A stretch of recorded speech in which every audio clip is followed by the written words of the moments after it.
하박국 2장 3절 구약 성경 있습니다. 구약 성경 제가 가진 성경은 1302페이지에 있습니다. 하박국 2장 3절 다 같이 봉독하시겠습니다. 이 묵시는 정한 때가 있나니 그 종말이 속히 이르겠고 결코 거짓되지 아니하리라. 비록 더딜지라도 기다리라. 지체되지 않고 반드시 응하리라. 아멘.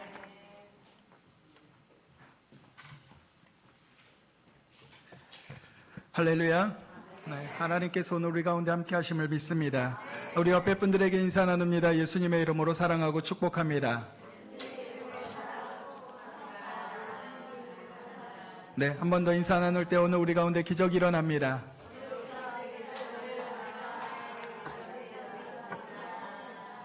네, 우리는 예수 그리스도 안에서 날마다 좋은 일이 일어남을 믿습니다. 네, 저는 오늘 봉독한 말씀 하박국 2장 3절의 말씀을 통해서 늦은 것 같고 느린 것 같으신가요? 라는 제목으로 함께 은혜를 나눌 텐데요. 따라 말씀하시겠습니다. 늦은 것 같고 느린 것 같으신가요? 늦은 것 같고 느린 것 같으신가요? 뭐가 늦은 것 같고 뭐가 느린 것 같으십니까? 응답이죠. 네, 우리가 하나님 앞에 기도할 때 응답이 항상 늦은 것 같고 또 느린 것 같은 느낌이 듭니다. 특별히 우리 한국 사람들의 특징이 빨리빨리라고 이렇게 이야기하는데 저희 교역자들도 마찬가지로 제 식당에 가면은 항상 그럽니다. 이렇게 코스가 나오는 데를 가끔 갈 때가 있는데요. 가게 되면은 하나씩 음식이 나오면 음식을 음미하고 또 같이 이야기를 나누고 또 순서대로 이렇게 하나씩 나오는데 저희는 들어가자마자 하는 이야기가 한꺼번에 다 갖다 주세요. 네, 이렇게 하고 빨리 먹고 빨리 가는 그런 교역자들의 습성이 있습니다. 일정 때문에 또 계속해서 그렇게 살아온 환경 때문에 빨리빨리라는 그러한 삶이 있는데 우리 한국 사람 기도할 때도 그런 것 같습니다. 하나님 왜 빨리 응답해 주지 않습니까? 빨리 왜 이루어지지 않습니까? 이렇게 이야기할 때가 있다라는 것입니다. 음식도 빨리, 인터넷도 빨리, 길도 빨리 가고 그런 모든 빠름의 삶을 우리는 살아가고 있는데요. 그런데 하나님은 우리 가운데 말씀하는 것이 무엇이냐면 그럼에도 불구하고 하나님은 지체하지 않는다 이렇게 말씀하고 있다라는 것입니다. 오늘 하박국의 배경은 유다 백성들의 죄악으로 하나님의 심판이 바벨론을 통해서 이루어지는 것에 대해 이렇게 말씀하는 장면이 나오고 있습니다. 그런데 하박국은 그 상황이 이해되지 않았습니다. 어떻게 포악한 이방 민족이 하나님의 백성들을 멸하고 심판의 대상이 심판을 행하는 도구가 됐는지에 대해서 하나님께 반문하는 내용이 나옵니다. 하박국 1장 13절의 말씀입니다. 주께서는 눈이 정결하시며 악을 참아 보지 못하시며 패역을 참아 보지 못하시거늘 어찌하여 거짓된 자들을 방관하시며 악인이 자기보다 의로운 사람을 삼키는데도 잠잠하시나이까. 그러나 분명히 하나님이 말씀하시는 것이 있습니다. 바로 회복이라는 것입니다. 어떠한 상황 가운데 그 일들이 원치 않는 방향으로 이루어간다고 할지라도 하나님께서 약속하신 그 회복의 역사는 반드시 이루어지게 된다라는 것입니다. 하나님의 선택된 백성들은 절대로 버리거나 하나님께서 그들을 기억하지 않는 그런 삶이 되지 않는다라고 말씀하고 있는데요. 느헤미야 9장 31절에 이렇게 말씀하고 있습니다. 주의 크신 긍휼로 그들을 아주 멸하지 아니하시며 버리지도 아니하셨사오니 주는 은혜로우시고 불쌍히 여기시는 하나님이시니라 이렇게 말씀하고 있습니다. 그렇습니다. 하나님은 다 듣고 다 보고 다 알고 계신다고 주님은 말씀하고 있다라는 것입니다. 다만 우리의 눈이 어두워지고 귀가 닫혀서 하나님의 음성을 듣지 못하는 것뿐입니다. 그래서 우리는 하나님 앞에 늘 기도하고 하나님의 말씀과 음성 듣기를 늘 사모하며 나아가야만 할 줄로 믿습니다. 때로는 우리가 그래서 눈이 어두워지고 귀가 들리지 않아서 하나님께서 채찍을 때로는 가할 때도 있다라는 것입니다. 우리의 환경 가운데 때로는 문제가 생기고 어려움이 생겼을 때 다시 한번 나를 돌아봐야만 하는 그러한 우리들의 삶의 모습도 있다라는 것입니다. 그래서 찬송가 527장 3절에 보면 이런 가사가 있지요. 채찍 맞아 아파도 주님의 손으로 때리시고 어루만 만져 위로해 주시는 우리 주의 넓은 품으로 어서 돌아오어서. 그렇습니다. 채찍맞아 아파도 주님께서 우리를 왜 때리시겠습니까? 우리를 사랑하기 때문입니다. 사랑하는 자녀는 때릴 수가 있습니다. 내 자녀이기 때문에 때릴 수가 있습니다. 그러나 내 자녀가 아니면은 때리는 것이 쉽지 않습니다. 하나님이 우리를 사랑하시기 때문에 우리를 때리시고 또 때로는 그 삶을 또 어루만지시고 품어주시면서 하나님께서 우리들의 삶이 주님의 품으로 돌아와서 잘되고 하나님의 역사를 이루는 삶이 되기를 원하고 있다라는 것입니다. 그래서 우리는 하나님 앞에 기도해야만 하는 것입니다. 하나님의 그 회복의 말씀들이 기도할 때 우리들의 귀에 들려지게 만들고 우리가 그것을 볼 수 있도록 만들어 주시기 때문입니다. 오늘 말씀을 통해서 늦은 것 같고 느린 것 같은 하나님의 때가 어떻게 가장 정확한 때인지, 그리고 그 기다림 속에서 우리가 어떻게 살아가야 하는지를 함께 잠시 살펴보기를 원합니다. 첫 번째로 하나님의 때가 반드시 있다라는 것입니다. 따라 말씀하시겠습니다. 늦은 것 같지만 하나님의 때가 있기 때문입니다. 하박국 2장 3절 전반절에 있는 말씀입니다. 따라 같이 봉독하겠습니다. 이 묵시는 정한 때가 있나니. 아멘.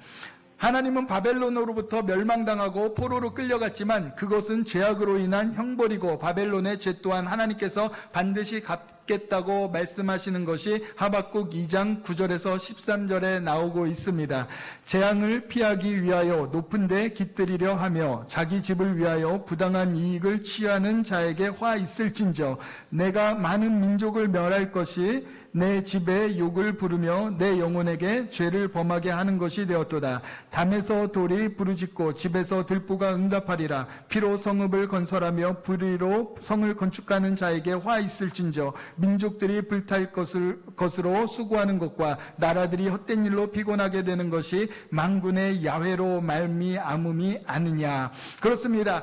바벨론 성, 하나님께서 그들이 이스라엘 유다 백성들을 멸망시키고 그들을 포로로 잡혀갔던 그 환경 가운데 하나님께서 그 바벨론도 반드시 하나님께서 무너뜨리고 그들의 교만을 꺾으시겠다고 말씀하고 있습니다. 하나님의 말씀대로 남유다는 BC 586년에 바벨론, 현재 이라크죠, 이라크에 의해서 멸망당하고 BC 539년에 바벨론은 바사 페르시아, 현재 이란에 의해서 멸망당하고 맙니다. 바벨론 성은 느부갓네살 왕에 의해서 지어졌는데 그 성은 특별히 그 당시 사람들에게 경이로울 정도로 크기와 위엄을 자랑했다라는 것입니다. 우리 화면에 보면은 그 바벨론 성에 대한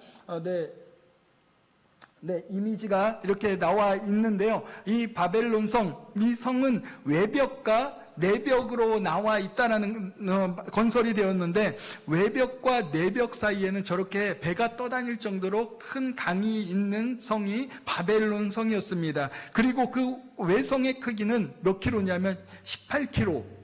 엄청난 크기죠. 18km가 되는 그러한 성이고, 그리고 그 내성 안에 있는 거는 8km 정도의 큰 성이었다라는 것입니다. 예루살렘 성과 비교하면 예루살렘 성은 히스기야 왕 시대에 새로 건설되었을 때 크게 확장했는데 그때 약 2.5km밖에 안 됐는데 18km나 되는 이 성을 이 바벨론으로 포로돼서 잡혀갔던 이 유다 민족들이 봤을 때 얼마나 놀랐겠습니까? 자신의 성들이 가장 좋고 예루살렘 성이 가장 멋진 성이라고 생각했는데 바벨론으로 끌려가고 나니까 그 성은 정말 난공불락이었고 그 누구도 들어올 수 없습니다. 외벽을 깬다고 할지라도 그 앞에 강이 흐르고 있기 때문에 절대로 들어올 수 없는 성이었다라는 것입니다. 그런데 이 성을 보고 나서 유다 백성들은 더 낙심할 수밖에 없습니다. 아니 어떻게 이곳에 들어올 수가 있지? 어떻게 이곳에 누가 이곳을 무너뜨릴 수가 있지? 하나님이 그렇게 말씀하셨다고 해도 이 성이 과연 무너질 수 있을까?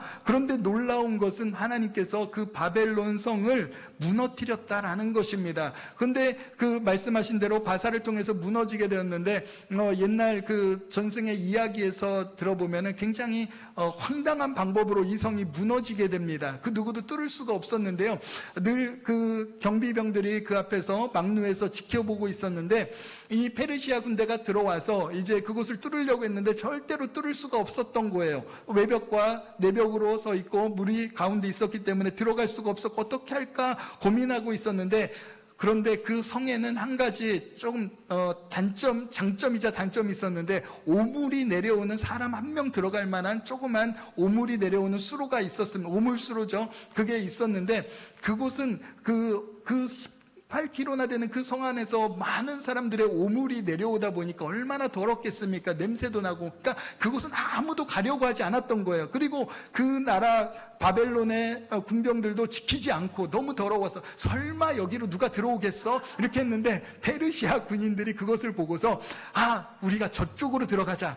그래가지고 그 바벨론 성 오물수로를 통해서 들어가가지고 바벨론 성을 무너뜨렸다라는 이야기가 있다라는 것입니다. 그래서 보면은 지금 보는 것이 그 그 바벨론 성 입구인데요. 이것은 그 독일 페르가몬 박물관에 가면, 베를린에 가면은 세워져 있는 그 당시 형상 그대로 만들어 놓은 성문 입구인데, 한번 가실 기회가 있으면 한번 페르가몬 박물관에 가보시기 바랍니다. 그래서 아까 그 이미지는 나무 위키에서, 그리고 이 지금 이 박물관 내용은 박양구 목사님의 블로그에서 가져왔는데요. 요즘은 출처를 안 밝히면 큰일 납니다. 네, 왜냐하면 재산권이 있기 때문에 그 출처를 분명히 밝혀드립니다. 어찌되었든 그렇게 해서 이 난공불락의 성이 무너지게 되었다라는 것입니다. 우리는 현실 속에서 하나님의 때가 이루어지는 것에 대해 의심하고 기도의 응답이 이루어지지 않고 있어 실망하신 적이나 또 실망하고 있지는 현재 그런 상황 가운데 있지 않으십니까? 그러나 하나님은 하나님의 때에 반드시 이렇게 역사하여 주신다라는 것입니다. 우리가 생각하지 않은 때 절대로 이루어질 수 없을 것과 같은 그런 상황 가운데 있을지라도 하나님이 약속하신 대로 우리들의 삶 가운데 하나님의 때에 하나님의 역사는 이루어진다라는 것입니다. 베드로후서 3장 8절로 9절에 보면 이렇게 말씀하고 있습니다. 사랑하는 자들아, 주께는 하루가 천년 같고 천년이 하루 같다는 이 한 가지를 잊지 말라. 주의 약속은 어떤 이들이 더디다고 생각하는 것 같이 더딘 것이 아니라, 이렇게 말씀하고 있다라는 것입니다. 우리가 생각하는 그 시간의 개념과 하나님의 시간의 개념은 완전히 다르다라는 것입니다. 그래서 하나님께서 우리들의 삶 가운데 반드시 정한 때에 그 역사가 이루어지게 됩니다. 사람은 시간의 제약을 받지만 그러나 하나님은 시간의 주인이시기 때문입니다. 우리가 보기에 느려 보이는 것은 사실 하나님의 완벽한 계산 안에 있기 때문입니다. 하나님의 때가 분명히 있음을 믿는 저와 여러분들의 삶이 되시기를 예수님의 이름으로 축원을 드립니다. 두 번째로는 우리는 하나님을 신뢰하고 기다려야만 한다라는 것입니다. 따라 말씀하시겠습니다. 하나님을 신뢰하고 기다려라. 하박국 2장 3절 하반절에 있는 말씀입니다. 우리 같이 봉독하겠습니다. 그 종말이 속히 이르겠고 결코 거짓되지 아니하리라. 비록 더딜지라도 기다리라. 아멘. 위에서 말한 것 같이 하나님의 때 바벨론이 멸망하게 되었습니다. 그러므로 오늘 우리가 가져야 할 마음은 하나님을 전적으로 신뢰하며 나아가야만 한다는 것입니다. 우리가 하나님을 신뢰한다면 우리는 읽는 본문과 같이 하나님의 역사하심을 기다리게 될 것이기 때문입니다. 우리가 기도했다면 하나님께서 반드시 응답하리라는 것을 믿고 신뢰하고 기다리며 나아가야만 합니다. 그 신뢰함으로 우리는 오늘의 어려움과 문제를 견디고 이겨나가 반드시 승리하게 될 것이기 때문입니다. 성경은 계속해서 우리에게 말씀하고 있습니다. 베드로후서 3장 9절입니다. 주의 약속은 어떤 이들이 더디다고 생각하는 것 같이 더딘 것이 아니라 오직 주께서는 너희를 대하여 오래 참으사 아무도 멸망하지 아니하고 다 회개하기에 이르기를 원하시느니라. 아멘. 하나님의 더딤은 사실 지체가 아니라 사랑의 기다림이라는 것입니다. 죄에 대한 돌이킴의 기다림, 가장 좋은 것을 주시기 위한 기다림이며 우리의 유익을 위한 하나님의 기다림이라는 것입니다. 우리가 기도한 응답이 늦게 오는 것 같고 더 지체되는 것 같을지라도 하나님은 우리를 위해 더 준비하시고 더 좋은 길로 인도하시기 위한 과정 중에 하나이기 때문입니다. 그래서 하나님의 때가 반드시 있고 하나님이 우리를 가장 좋은 것으로 인도하시기 위해서 우리의 삶의 환경을 때로는 기다리게 만들고, 왜 그냥 이렇게 해주시면 되지, 왜 그렇게 안 해주시는 거야 라는 우리들의 의심이 들을 정도로 그런 환경 가운데 있기 때문입니다. 사랑하는 성도 여러분, 우리는 하나님의 시간 안에 있고 하나님의 계획 안에 있고 하나님의 인도하심 안에 있다라는 것을 잊지 마시길 주님의 이름으로 축원을 드립니다. 한 번은 제가 이런 적이 있습니다. 저희 아내가 뒤에 있어서 자꾸 자기 이야기 하지 말라고 하는데, 제가 경험했던 거니까 어쩔 수가 없습니다. 제가 여의도 순복음교회에 이렇게 가면서 신학교회 대학원에 다닐 때 그 목사님 추천으로 인해서 이제 그 청년부에 이제 그 청년국장님에게 잠깐 가가지고 대학원을 다닐 동안에 한번 그 청년들과 교제하면서 경험해봐라 이렇게 해서 저를 이렇게 보낸 적이 있습니다. 그래서 청년국장님께 가가지고 제가 이러이러해서 왔습니다 이렇게 말씀드리니까 국장님께서 그러냐고, 알았다고, 그러면 좋은 곳에 이렇게 부서로 보내주겠다고 이렇게 말씀하시면서 카리스 선교회 이제 담당 목사님을 찾았습니다. 그런데 전화했더니 그 목사님이 안 계시는 거예요. 그러니까 그러면은 가스펠의 목사님이 어디 있냐 그랬더니 가스펠 담당 목사님도 안 계시는 거예요. 그러면은 푸니마 안 계시는 거예요. 그러니까 저는 그냥 아무 데다 가면 되는데 왜 안 보내주시지? 이렇게 생각을 하고 있는데 목사님께서 갑자기 그러면 도대체 청년국에 누가 있냐? 목사 있으면 목사 아무나 좀 올려보내라고. 그랬더니 그 가스펠에 소망교구의 목사님 딱 한 분이 자리에 계셨던 거예요. 다른 분들은 이제 신방 가고 일정 때문에 자리에 안 계신 거죠. 그래서 그 목사님이 올라와서 이제 저를 만나고 또 저를 인도했는데 저는 몰랐습니다. 왜 그분이 남아있어야만 하고 저분들은 왜 없어야만 했는지. 그런데 그곳에서 저희 아내를 만나게 된 것입니다. 그런 상황이 이루어지지 않았으면 제가 저희 아내를 만나지 못했겠죠. 이것이 하나님의 계획과 인도하심 가운데 하나라는 것입니다. 때로는 내 생각과 다르고 내 뜻과 다르는 그 환경 가운데 우리들의 삶에 걸음이 있다고 할지라도 우리는 하나님을 신뢰해야만 하는 이유라는 것입니다. 그래서 저도 하나님을 신뢰합니다. 때로는 이것이 내 생각 같지 않고 내 뜻 같지 않아 보일지라도 하나님이 반드시 나와 함께 하신다는 것을 믿고 살아가는 또 다른 저의 삶의 또 경험이 되었다라는 것입니다. 성경에 보면 하나님을 신뢰한 대표적인 성경 인물을 뽑으면은 노아를 뽑을 수가 있습니다. 하나님은 노아에게 방주를 짓도록 말씀하셨는데 그 당시 시대적 환경을 보면은 역사학자들이 그때는 비가 내리지 아니하고 또 방주를 지을 때 물가에 지은 것이 아니라 산 쪽에서 이 들판에서 지었기 때문에 절대로 배를 지어도 의미 없는 그런 상황이 되었는데도 불구하고 노아에게 하나님은 방주를 짓도록 명령하셨습니다. 그때 노아는 그 순간 하나님의 말씀대로 근심함 없이 그 방주를 짓기 시작했다라는 것입니다. 하나님을 신뢰했기 때문입니다. 히브리서 11장 7절입니다.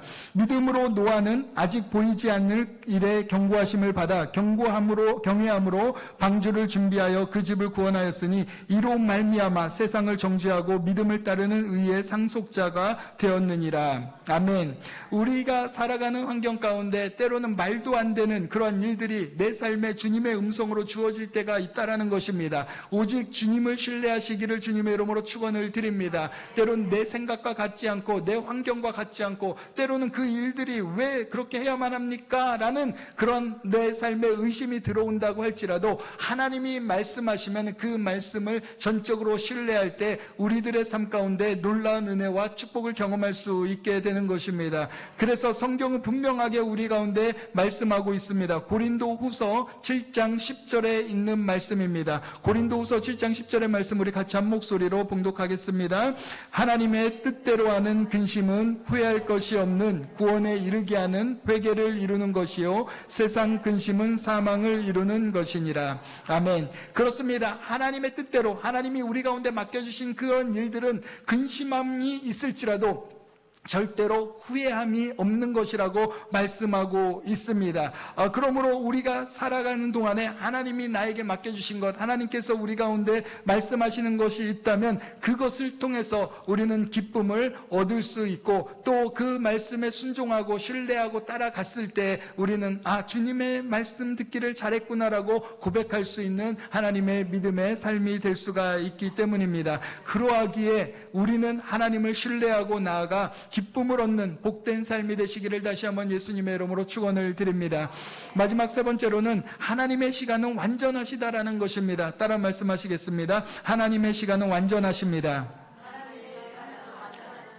하박국 2장 3절에 이제 마지막 절에 있는 말씀입니다. 우리 같이 봉독하겠습니다. 지체되지 않고 반드시 응하리라. 아멘. 하나님은 하박국 선지자에게 말씀하고 있습니다. 지체되지 않는다. 느리지도 늦지도 않으시겠다고 말씀하고 있습니다. 모든 일은 하나님의 계획과 시간 안에 있기 때문입니다. 다만 그 일에 많은 사람들이 주님이 하신 일을 알게 하시기 위한 위함이 있다는 것입니다. 요한복음 11장을 보면 나사로가 병들었을 때 예수님은 곧바로 가지 않으시고 이틀을 더 머무르셨습니다. 마르다와 마리아는 주님이 계셨더라면 내 오라비가 죽지 않았을 텐데 왜 이제 오십니까? 라고 원망에 가까운 말을 합니다. 그러나 예수님은 나사로를 살려내심으로 이렇게 말씀하고 있습니다. 요한복음 11장 25절에서 26절입니다. 예수께서 이르시되 나는 부활이요 생명이니 나를 믿는 자는 죽어도 살겠고 무릇 살아서 나를 믿는 자는 영원히 죽지 아니하리니 이것을 내가 믿느냐. 그렇습니다.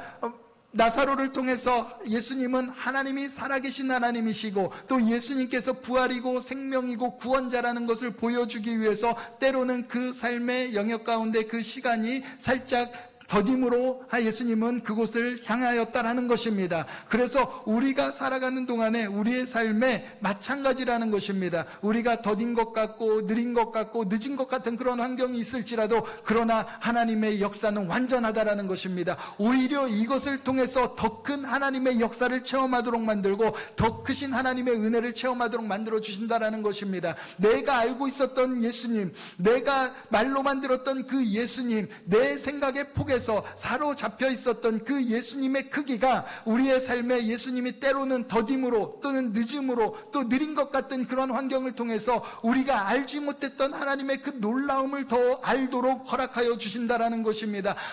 이래서 하나님이시군요, 이래서 예수님이시군요 라는 것을 고백할 수 있도록 만들어 주신다라는 것입니다. 그러므로 내가 알던 그 예수님의 그 생각의 틀을 하나님은 완전히 벗어나도록 만들어 주시는 것입니다.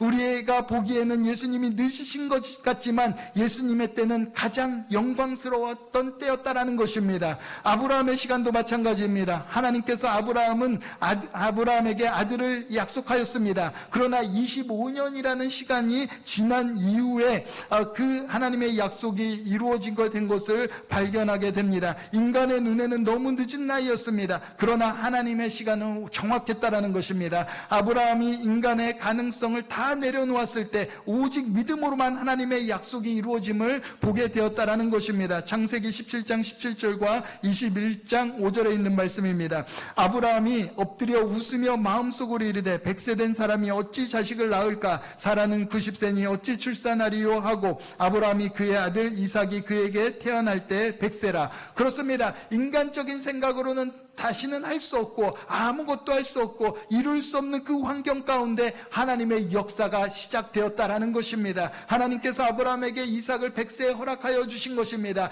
그 믿음의 고백, 그 역사의 고백, 인간으로서는 할 수 없었던 그 불가능을 가능케 하셨던 그 하나님을 경험했기 때문에 아브라함이 이삭을 모리아산에 바칠 수 있는 은혜가 있었다라는 것입니다. 저와 여러분들의 삶에도 이런 경험이 있어야만 하는 것입니다. 하나님을 만나는 그 경험, 불가능을 가능케 하시는 하나님의 그 역사를 경험하게 되면 우리들의 삶의 전부를 하나님 앞에 바칠 수 있게 되어지고 그 바침으로 말미암아 하나님의 더 큰 역사, 믿음의 역사를 만드는 우리들의 삶 삶이 될 수 있다라는 것입니다. 아브라함은 그 불가능을 가능케 하는 하나님을 만남으로 말미암아 믿음의 조상이 되어지는 놀라운 은혜의 삶이 될 수가 있었습니다. 오늘 우리가 살아가는 삶에 우리의 환경 가운데 불가능한 일들이 있습니까? 혹시 이 일들은 이루어지지 않을 거야. 하나님이 나에게 말씀하셨다고 할지라도 이미 시간이 지났는데 이 일은 이미 이루어질 수 없는 일이기 때문에 그런가 보다 라고 생각했던 일들이 있습니까? 그러나 결코 그렇지 않다라는 것입니다. 하나님의 때가 분명히 있기 때문입니다. 우리가 불가능하다고 생각할 때, 우리가 할 수 없다라고 생각할 때 하나님은 그때 역사하여 주십니다. 그리고 하나님은 불가능을 가능케 하시는 하나님이라는 것을 확신을 갖도록 만들어주면서 그 확신을 통하여서 우리가 살아가는 환경 가운데 이제 믿음으로 나아갈 수 있게 만들어주시고 그 믿음 안에서 기적을 만드는 주인공의 삶이 될 수가 있다는 것입니다. 그래서 예수 이름으로 그 믿음의 역사를 체험하고 난 사람은 어떠한 상황에서도 예수 이름의 선포가 이루어지게 되는 것입니다. 문제와 두려움 앞에서 예수 이름의 선포가 이루어질 수 있게 되는 것입니다. 기적의 역사가 나타날 수가 있게 되는 것입니다. 꿈에서조차도 귀신을 만나면 예수 이름으로 물러갈지어다라고 선포하게 되는 그러한 은혜의 삶이 될 수가 있다는 것입니다. 그래서 우리가 생각지도 않은 곳에서 하나님의 그 놀라운 역사를 우리는 반드시 경험하고 나아가게 될 줄로 믿습니다. 결국 모든 것은 느린 것 같고 늦은 것 같지만 반드시 하나님의 말씀은 응답되어지고 가장 우리를 좋게 하시기 위한 시간이라는 것입니다. 말씀을 맺도록 하겠습니다. 성도 여러분, 혹시 지금도 하나님이 늦으신 것 같습니까? 그러나 기억하십시오. 하나님은 늦지 않으신다라는 것입니다. 하나님의 때는 언제나 가장 완전하다라는 것입니다. 기다림은 믿음의 훈련입니다. 기다림은 단순한 시간이 아니라는 것입니다. 하박국은 비록 더딜지라도 기다리라고 했습니다. 기다림은 그냥 손 놓고 있는 것이 아닙니다. 기다림은 하나님을 신뢰하는 시간이기 때문입니다. 믿음으로 준비하는 시간입니다. 이스라엘 백성이 광야에서 40년을 돌았던 그 단순한 지체가 아니었습니다. 그들의 마음을 가나안 땅에 들어갈 준비가 되도록 하나님께서는 다듬은 시간이었기 때문입니다. 우리의 기다림도 마찬가지입니다. 하나님은 우리가 응답을 감당할 수 있도록 믿음을 허락하여 주시고 그것을 키워 주십니다. 사랑하는 성도 여러분, 느려 보이는 그때가 은혜의 시간이라는 것입니다. 우리는 종종 하나님이 늦으신 것 같다, 너무 느리다라고 말합니다. 그러나 성경은 이렇게 말합니다. 반드시 응하리라. 지금 늦은 것 같습니까? 그때야말로 하나님을 신뢰해야 할 순간입니다. 지금 느린 것 같습니까? 그때야말로 하나님께서 우리를 다듬고 계시는 시간입니다. 하나님은 결코 늦지 않으십니다. 가장 정확한 때, 가장 선한 방법으로 가장 크고 놀라운 은혜로 응답하여 주십니다. 그러므로 오늘 우리가 이렇게 고백하기를 원합니다. 주님, 제가 보기에는 늦은 것 같아도 주님의 때는 완전합니다. 끝까지 기다리겠습니다. 이것이 우리들의 고백이 되어져야만 할 줄로 믿습니다. 그럴 때 우리는 하나님의 영광을 더 깊이 겸하게 될 줄로 믿습니다.